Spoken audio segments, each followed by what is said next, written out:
The number one reason most canned wine is not great is that people are putting not great wine into cans.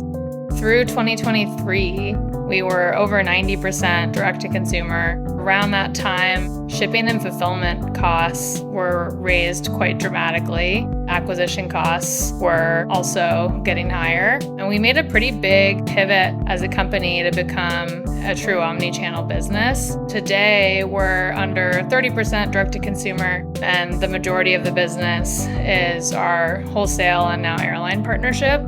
From the very beginning, we always wanted it to feel like a membership versus a subscription.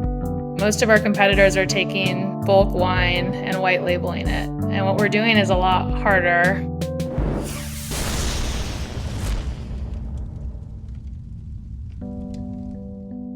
You're spending real money to drive traffic to your site, but the truth is 98% of that traffic leaves without buying or giving you an email. Meta knows who they are, you don't, unless you use Instant. Instant helps brands identify anonymous visitors so you can send more abandonment emails, build stronger retargeting audiences, and actually recover that lost revenue. Liquid IV, TRX, and Truly Beauty, these are all massive stores that use Instant to see an average ROI of 21.7x. Instant will even guarantee you a 4x ROI or your money back. With Q4 around the corner, now's the time to double your email revenue and lock in smarter retention. Instant only takes minutes to set up and you'll start seeing results in just hours. Want to see it in action? Sign up by August 1st to get your first month free at instant.one/DTC. That's instant.one/DTC. Sarah, welcome to the DTC Podcast. I'm really excited to dive in with you on Maker Wine. Can you start with your origin story? What was the spark that caused you to create this awesome brand and business? Yeah, thanks so much for having me, Eric. Maker is a premium canned wine company that highlights the stories and products of independent wine producers. I started Maker actually in 2019, early 2020. Right out of business school with two of my classmates, Kendra and Zoe. My background, I've always been a foodie and into craft products.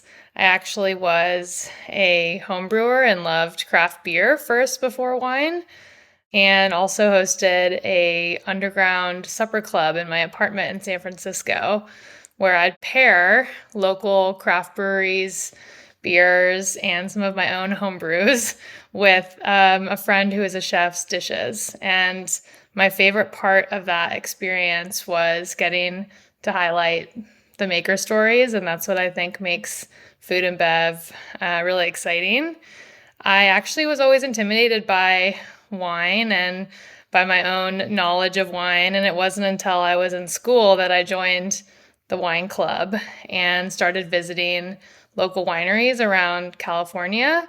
And I just fell in love with these producers and their stories. And I thought, as a wine drinker, why aren't we highlighting this? Why does it feel like there's this pomp and circumstance and this elitism to wine? I think it'd be really neat if we could borrow some of the form factor and casualness from the craft beer movement, but highlight these people and make the makers the star of the show.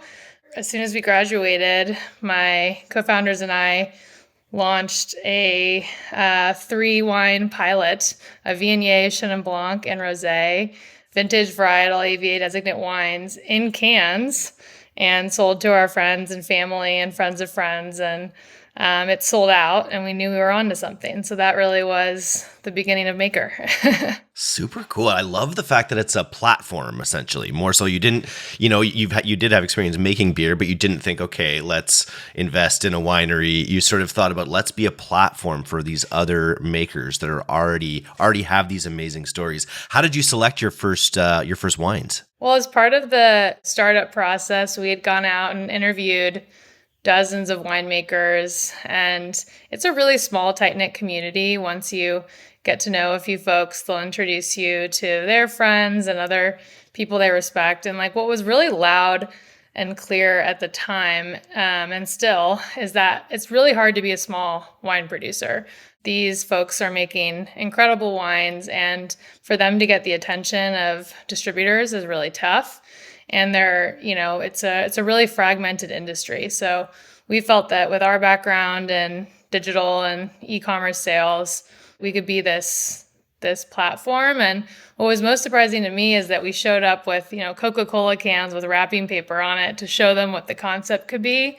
And we would leave the meeting and they would be totally game to try this. They wanted to reach a new audience. I think that's a big question in wine too, is how do we reach millennial drinkers? Our audience at the tasting room tends to be older, a certain demographic. How do we get the next generation interested in wine? And, cans seemed like a cool vehicle for that. Talk to me a little bit about that. I enjoy wine, and there have been times in my life where I've gotten into boxed wine, and there's this sort of like stigma around boxed wine a little bit. But like, talk to me a little bit about the process of canning wine, how the strategy with that, and how the market's reacted to it. Yeah, definitely. I think often when you talk about canned wine to people, they say, "Oh, canned wine's gross. You can taste the can." And I think what we really found was the number one reason most canned wine is not great is that people are putting not great wine into cans. And there's a few reasons for that. And one of them is really like customer education because, our cans, for example, are 250 ml cans. They're a third of a bottle. So they're almost 2 full glasses of wine, but people aren't really used to paying more than a couple bucks for a can.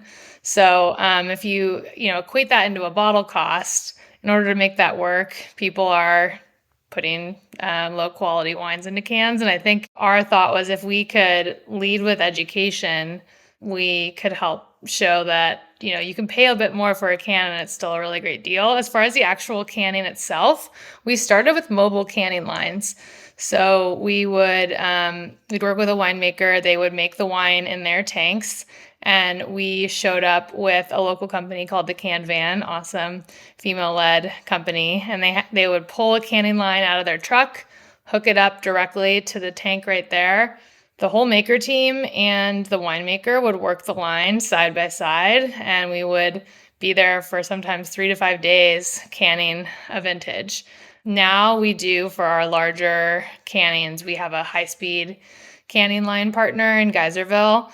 It's an incredible machine how much the wine they can can in a day. I bet. But those early days of canning side by side with the winemakers made for some really great stories and content as well. Talk to me about how you've built. You said you're leading with education, and I think there's good wine tastes better. There's no doubt, but it's almost humans are so suggestible that when you read a beautiful description of what the wine is or where it's from or the story around it, you can also make it taste better in your mind because you're visualizing. Oh, this is oaky. This is like I get the raspberry notes or whatever. So talk to me about how you put education forward in your canned experience.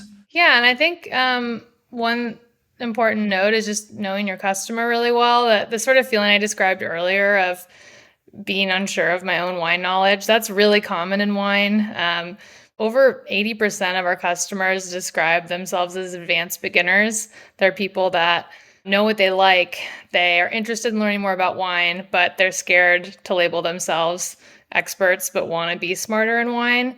And I think that that's really how we try to talk to people in a way that doesn't dumb down wine, but speaks about wine in plain language and helps to educate around a few, key story pieces or insights that will be memorable, that you'll remember that one thing about the wine.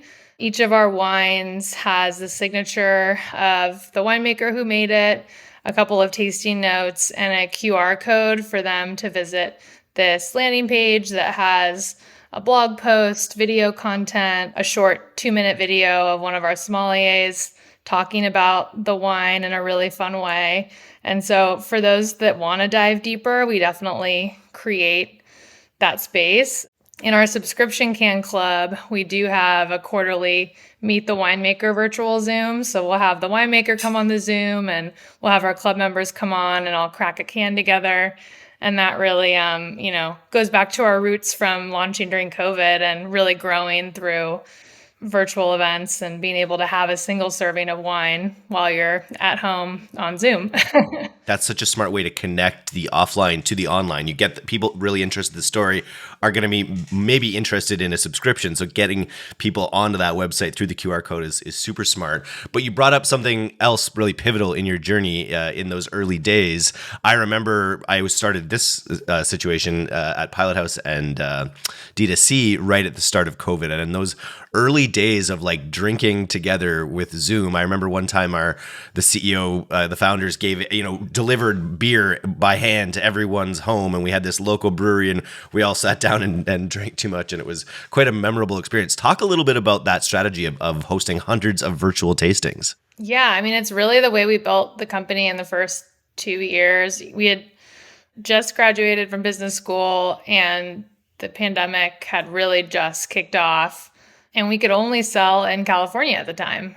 We, had our license in state, but didn't yet have the licenses to sell across the US. And really, the main asset that we had was this incredible network that we had just built over the past few years of our classmates suddenly entering the workforce across the US and the world at completely different organizations. And so we started with that group and asked them to introduce us to, events and HR folks at their companies. And, like Pinterest, Airbnb, Coinbase, Meta, some of the, biggest, most prestigious companies that had presences in the Bay Area. We'd start with a small team and they would have great feedback and it would spread like wildfire. We'd sometimes do 12, 15, 20 events within one company. And what we would do is we'd send a 6-pack, sort of the trial pack of our wine to all of the folks on the team.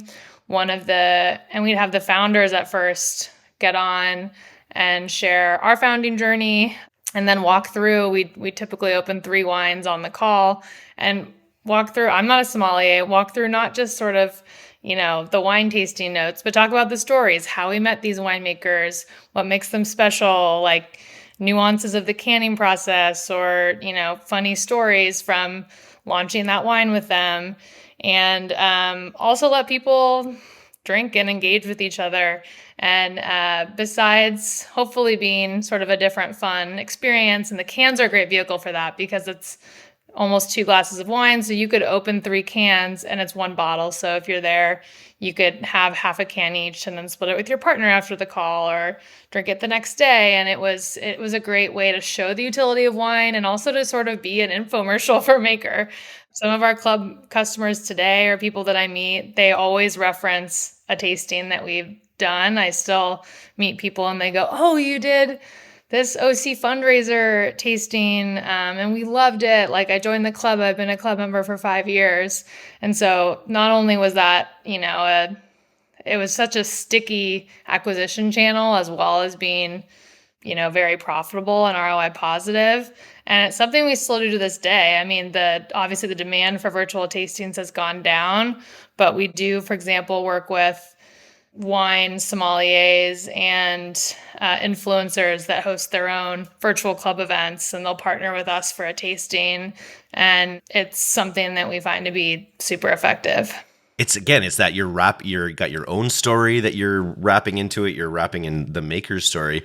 And then the form factor, as you mentioned, is so critical, I think, to be able to test multiple different wines rather than just the commitment of like opening a bottle. And I imagine that plays into, I hear all the time about like younger people are maybe drinking less.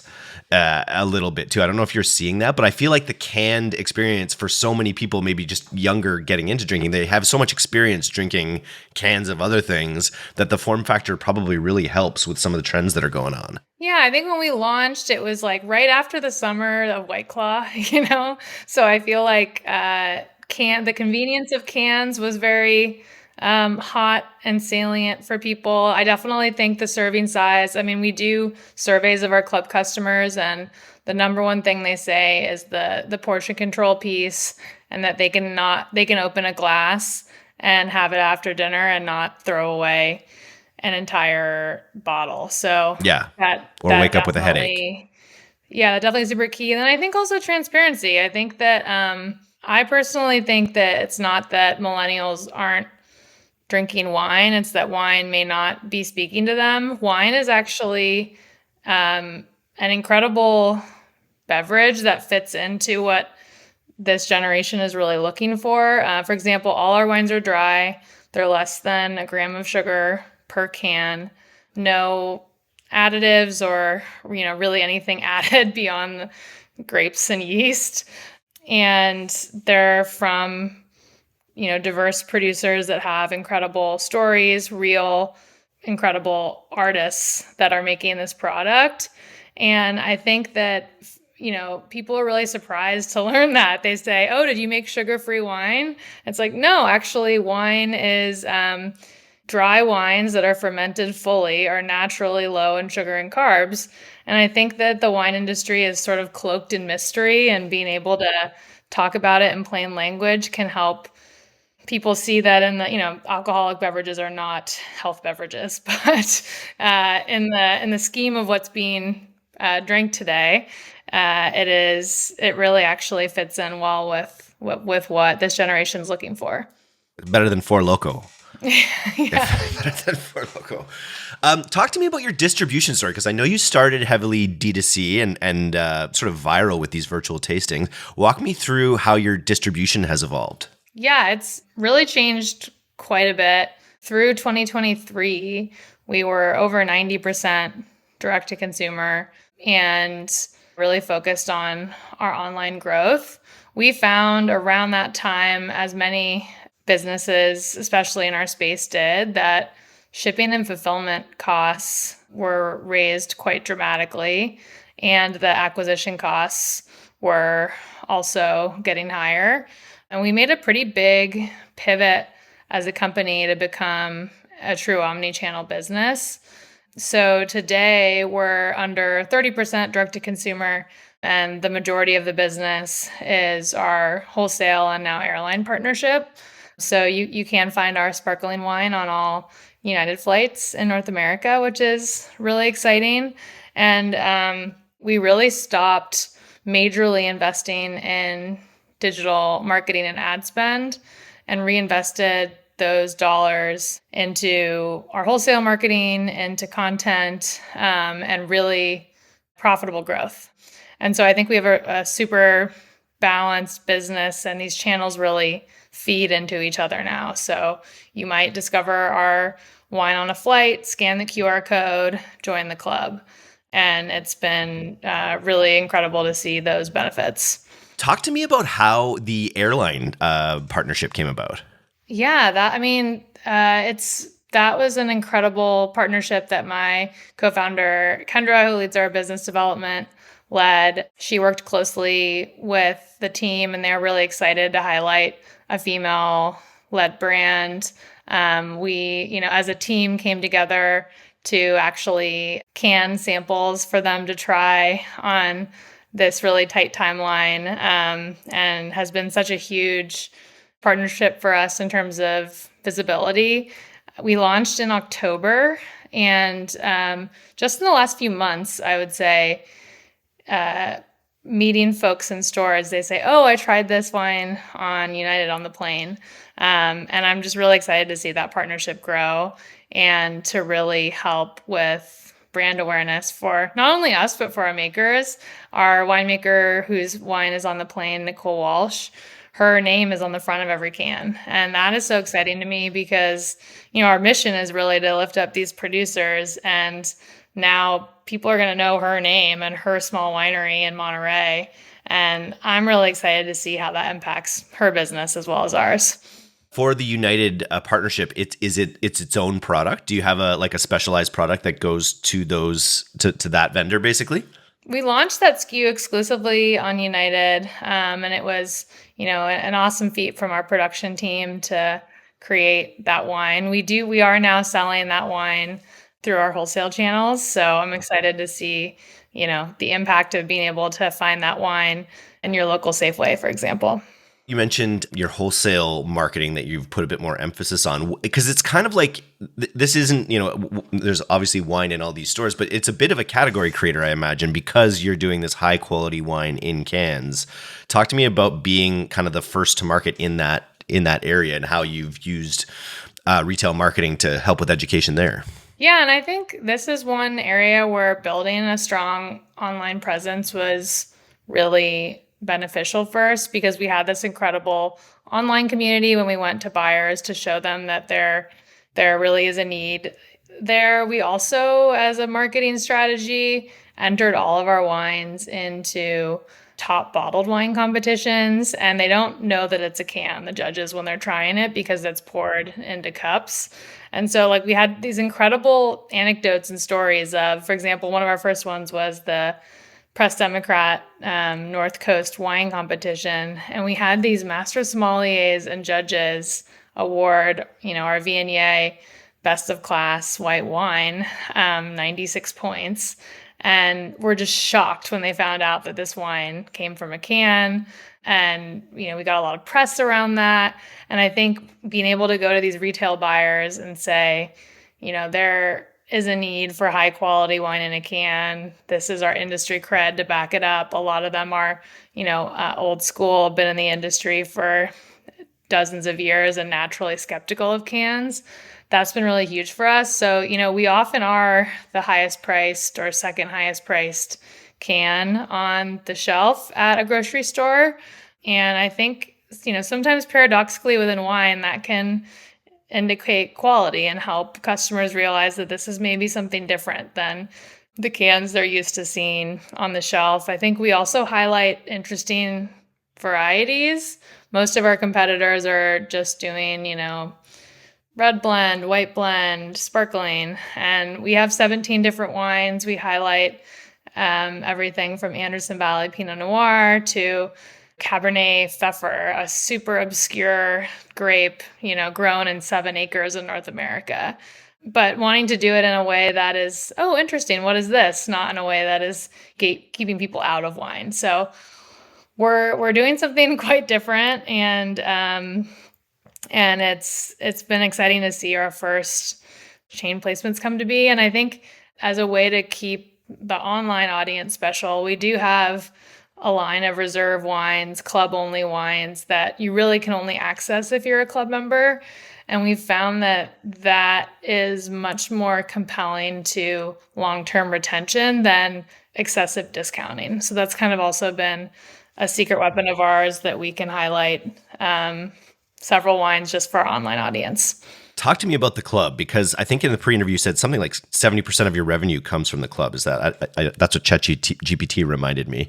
I don't know if that's true. What makes your experience typical from different and subscription box? And then what are you doing to drive into that? Is that a lot of QR traffic? Are QRs really working well for you? Yeah. So within our e-commerce channel, 50% of our revenue is from club subscription, and then it's up to 75% if you include those club members' a la carte purchases. So them ordering in between their quarterly club boxes. And yeah, I think from the very beginning, we always wanted it to feel like a membership versus a subscription. So it's not a subscribe and save where you get the same thing every quarter at a discount. It's a fully customizable. You have a 2-week window to come in and pick exactly the wines that you want. It's a rotating selection of wines. So for some of those more esoteric wines, if you get them one quarter, they may not be available the next quarter. So it does feel like this ephemeral experience where you're getting access to this moment in time, these, specific craft wines that aren't going to be available ongoing. We also do the Meet the Maker Zooms. We often put little surprise and delight items in the quarterly boxes, from like wine release stickers to hats to fun little invites. And in terms of acquisition, one thing that we've really done is been adaptable and open to those arbitrage opportunities. So, at first it really was the virtual events. A big acquisition driver for us every year is our 12 days of canned wine advent calendar. We just repackage the wine into an advent box, and we get tons of pickup on like local press and affiliate partners Just word of for, mouth, I imagine, too. People telling yeah. their friends about a advent calendar that they'd actually care about. Yeah, we first found that we first came up with the idea by looking at the search traffic around wine terms and seeing wine advent calendar really jump around the holidays. SEO is also an area that we really focus on, and really fits in with our education thesis of wanting to own certain keywords in wine. And I really find that it's less competitive than some other categories, probably because there's less of an e-commerce focus in the wine world. And then finally, I would say like our creators and affiliate partners, we, especially from the virtual wine event days where we built relationships within the wine community of folks hosting their own wine tastings, we gift our new releases to creators in certain categories and find that they're really often and excited to enthusiastically share and make a kickback on the wine purchases that they drive. So it really hasn't been like one channel that has been the unlock for us, but I feel like each year it's finding those opportunities to grow. And I think being a cash-strapped startup, we've been forced to figure out creative ways to grow outside of, massive spend on digital marketing. You mentioned that SEO is a big part of it as well, and that often you'll actually outrank the winemakers themselves with your page. Talk a little bit about how you've thought about SEO and how it's helped you grow. Yeah, my background's actually in digital marketing and performance marketing, so I also just nerd out on on learning about SEO and other digital marketing areas. And from the very beginning, we really wanted to own canned wine. So that's been a keyword we put a lot of focus into, and we're really capturing a lot of folks that are searching for best canned wine for canned wine. We also really found a lot of interest around zero sugar, low sugar wines, like health terms, which I'm personally passionate about because I think a lot of wine companies use some of those terms irresponsibly. And I really like to educate around those terms and how wine can naturally be low in carbs and sugar.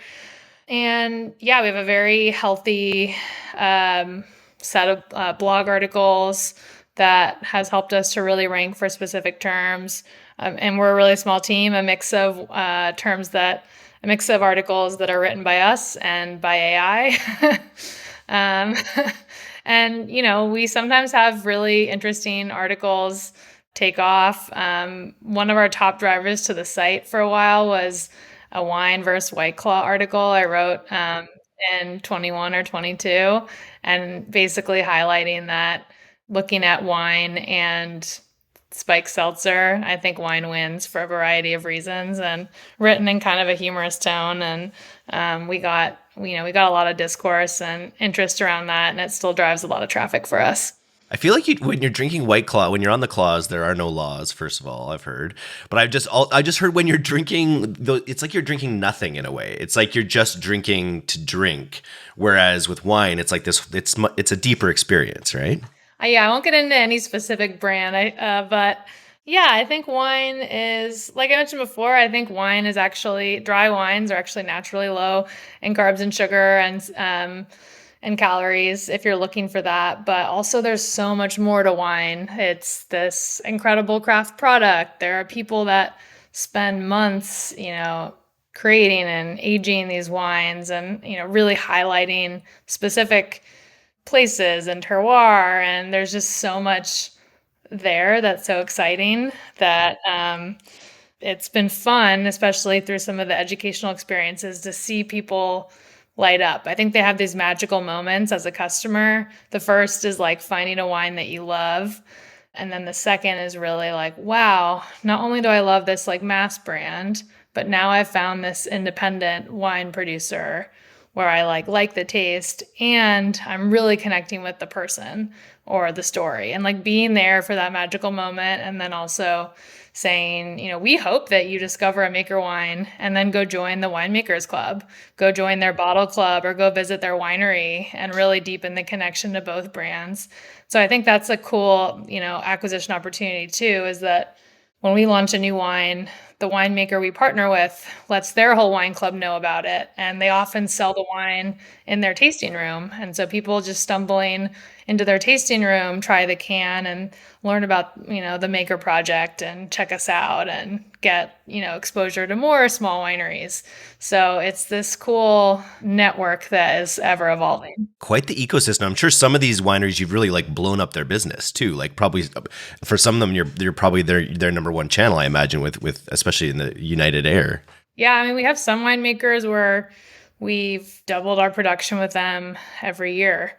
That's been really exciting to see that we've gone from this like fun passion project. They're going to put some of their wine into cans to try it out to like, wow, this is over half my business now, or this is the main way people are finding me. And we feel that responsibility and pressure for sure to really continue to help them grow. I think most of our competitors are taking bulk wine and white labeling it. And what we're doing is a lot harder. We're finding, incredible winemakers, really high quality wines, and telling you exactly the year, vineyard, winemaker. You know exactly where that wine came from. And we're really proud of that and the transparency. And it's all American. It's all American wineries. Everything's produced in America. So you're kind of ahead of the curve when it comes to a bit of this tariff madness. Well, it's interesting. I mean, we are all domestic wineries and everything's made here. But, it's even affected our business. I mean, we hear like aluminum, obviously, we hear there may be tariff increases there. And so definitely in a fine position, but it affects the whole industry for sure.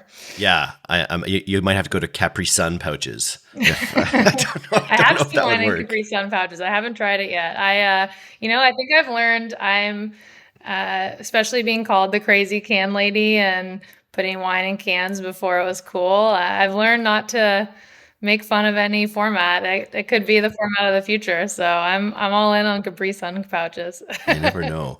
You've got this great balanced distribution between the airline, between online and your club. What's on your radar this year for how you want to grow the business? Like it seems like it's just growing pretty organically at a good pace. What do you have that you're looking forward to as growth in the coming years? Yeah, we're excited to continue to build out our distribution map across the U.S. We're only distributed wholesale in 5 or 6 states today, so we've had some incredible regional wins. We're really known actually for our on-premise placements. So we have 4 NBA arena partnerships where we're the canned wine offered in the arena and for concerts. And so we've really seen those be huge for the business. So we're really focused on going deep over wide, I would say. So 1 to 2 state launches per year, but with a distributor partner who is super aligned with us, that has experience selling into some of the types of accounts that we really thrive in. We'll be launching in Texas later this year. Really excited to make our mark on markets that don't know Maker yet. And really my goal is I want Maker to be this stamp of approval that this wine is from a reputable independent wine producer, that it's made the right way, organic, sustainably farmed fruit, and that, you can trust the quality of a Maker wine and really be a way, as you said, to discover these new winemakers and their stories. So that's really the goal. And also to continue to partner with these premium placements to be somewhere where you're looking for high quality wine. Which just reflects on the brand, brings them to your club. Premium wine any damn time. Great tagline on your website. So if you're in the audience and you're looking for premium wine any damn time, you should check out makerwine.com. If people want to follow your entrepreneurial journey, are you active on any of the platforms? Yeah, definitely follow us on Instagram or TikTok at makerwine. And would also just say if anyone is starting their own journey in wine or beverages and I can help, I would love you to reach out to me. I'm Sarah at makerwine.com. And it's a really hard industry, but I love to encourage, particularly female entrepreneurs, but all entrepreneurs to help make their mark and change the industry in a positive way. So I would love to hear about your project. And that's an aspect you get to bring forward in the wineries you choose as well, right?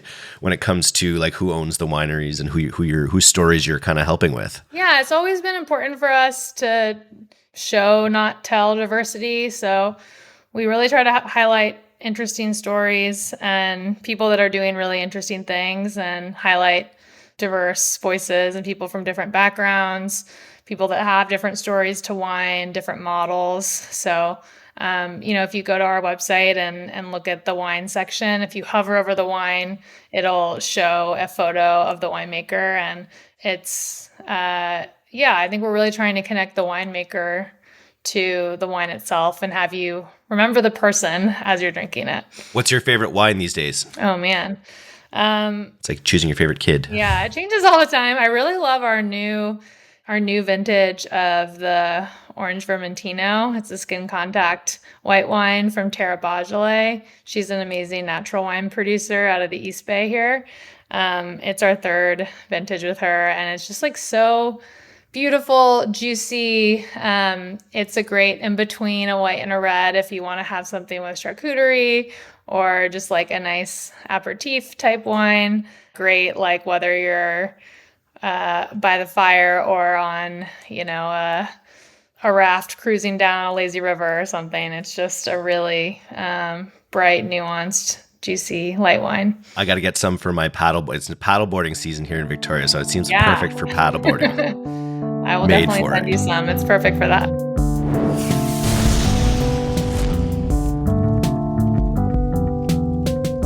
Thanks so much for listening to today's episode.